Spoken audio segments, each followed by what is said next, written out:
let's go ahead and jump straight into it. We're going to start it off with the Nikola Castro suspension being reduced. So it's been reduced by a third, which basically just means it's now a 6-month suspension. So he'll be able to start the 2023 Pro Tour season because I believe February 8th is the date that it'll be done, and the Pro Tour begins a little bit after that.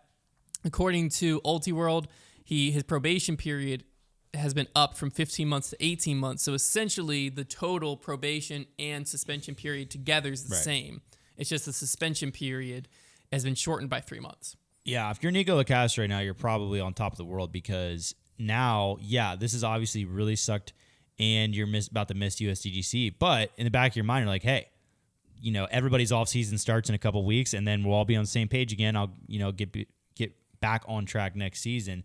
The most interesting thing I thought about this article is I don't have a problem. This happens a lot where you have an appeal and there's a suspension reduced. It's not that crazy. And it doesn't shock me either. I think it probably makes sense to end the suspension at the end of the season. The most weird thing about this was the PDGA just completely declining to comment. I forget what the phrase was in there, but basically they didn't give any reasoning for the PDGA does not comment on player disciplinary matters. Right. So that's stupid. Yes. The PDGA has such a they are so careful to protect themselves so that nobody can say they're wrong about anything that they're just if there's anything controversial, we're just not going to make a statement. We're just going to make our ruling and then you guys need to deal with it. Basically what's happening there, I guess. But yeah, so why it would be great to know, just release a statement being after the appeal, we decided blah, blah, blah, and this is why we reduced the suspension. It's not I don't think anybody was going to take that and be you're crazy. Well, what I'm curious is how could they I feel like everybody just read that and probably just glossed over it, but didn't realize the PDGA just literally is we're just going to make rulings and not say why, and then you can just deal with it. I agree more with the 6-month suspension than the 9-month original one. I think to the end of the year makes a lot more sense. But what I'm curious is what new information or anything was provided in the appeal. Exactly.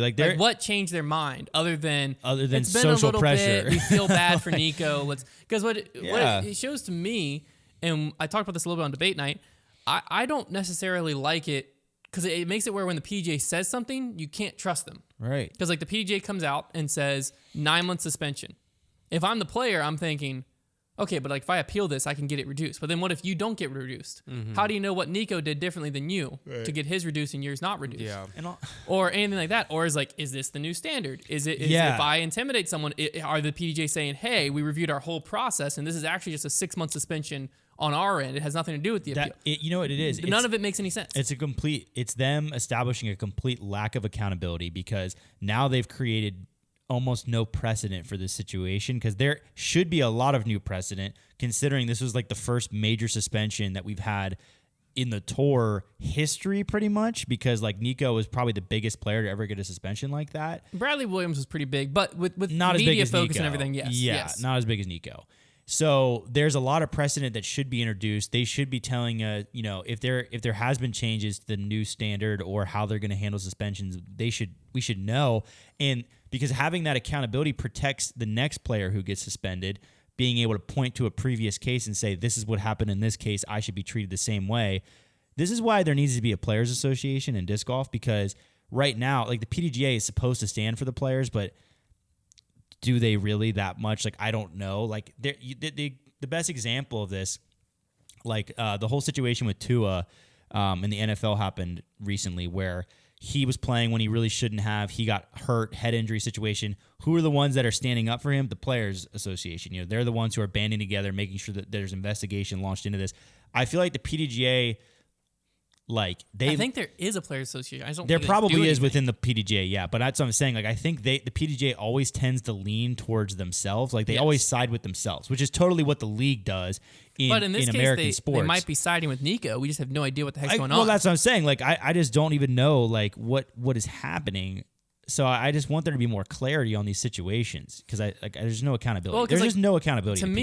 To me, once you make a statement, make a suspension, there should be a reason it's reduced. Right. Did Nico show you? Maybe Nico had some type of breakthrough in the therapy stuff he was doing. Maybe Nico showed a change of heart. maybe there was something that Nikko That's what did. I'm saying. But like we know, according to this information, Nothing new. Nothing new happened, other than we know Nikko appealed it. Yeah. But we don't know what was in the appeal or anything like that. And we just know it got reduced by 3 months, but his probation got extended 3 months. So that it basically, to me, it seems like, oh, shoot, we feel bad for him. Yeah. Let's just make it where he can start the next season, which is fine. That's fine. I felt bad for Nikko. Obviously, Nikko has to be responsible for his own actions, and hopefully this whole offseason he's taking action to make progressive steps forward and everything. But let us in a little bit here because like it's the PDGA is supposed to be like they need to be more for the players, and they need to be a lot more transparent. And this is where, if this was the Pro Tour, and this is where I think the Pro Tour needs to be in charge of this stuff. If this was the Pro Tour, there would be a statement, or the suspension wouldn't have been changed. Right. Like if you're doing something this big, the Pro Tour understands getting ahead of the narrative because like now in our minds, as the media talking to you on a podcast, we can create whatever PDGA narrative we want. Right. Because they can't tell us they're wrong. The PDGA doesn't comment. To me, that means the PDGA is in the wrong. So the PDGA messed up, realized they messed up, and now said, hey, you know what, Nikko? This is just like last year's Player of the Year. We messed up by giving it to Katrina Allen, so we did co-Player of the Year to Paige Pierce. We don't know how to make a decision and stand by it, so we're going to do the same thing here. All you have to do you can't prove me wrong because you didn't talk about it. All you have to do is release a statement that says, after further evaluation of the situation, we deemed that this terms of punishment would be more fair. It sounds like did they even that right there is all you need to say, and like at least we're like, okay, there was an evaluation, you just decided to be more fair. Or you could say like, we've decided that we should start taking a different approach to suspension, and it'll be reevaluated in the future. Like I don't know, just like anything. What's fascinating is from the Ultra World article, and I'm on the PDGA to make sure this is true.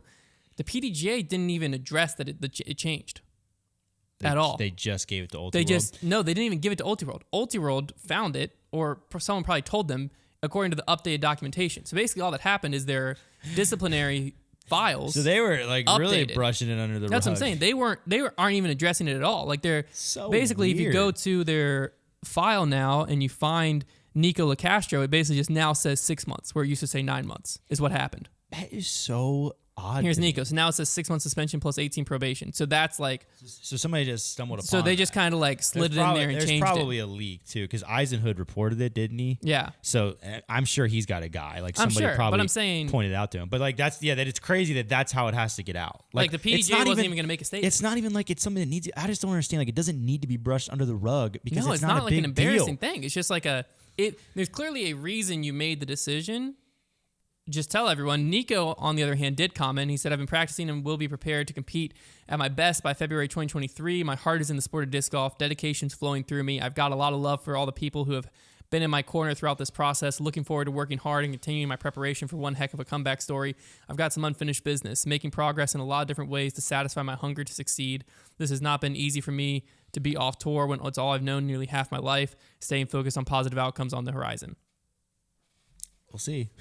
Yeah. The only thing I'm excited to see his first round back. Being very picky, you would think in a first quote back, the first thing I would have said had been like, really sorry about my actions. In my appeal, I talked about how I've made these changes, these steps. To me, it sounds like he's like, yeah, I'm freaking ready to come out. Yeah, he tear up this tournament. He kind of said he's like ready to come back, but it's going to be one heck of a comeback story. I've got some unfinished business. We'll see. I don't know. We'll see. He's on a probation period when he comes back. That sounds more like revenge than it does anything else. That's what I'm saying. That's being super picky, reading I'm down into words for on a revenge. page. Like you're totally allowed to be a villain. You just can't yell at spotters. Absolutely. If he goes out there and he's the Nikko that happened every time before European Open, I'm fine with it. Mm-hmm. Like take your time, be that guy. When you get called on it, just own up to it this time, and we're home free. Mm-hmm. That's it. But yeah, very like, interesting. you can be mad, just don't get in somebody's face and yell at them. Yeah, punch yourself, punch your leg, whatever. Just don't punch someone else. That's basically where it's at. Please don't punch me. I'd probably take a punch. He's gonna punch you. He's gonna punch me.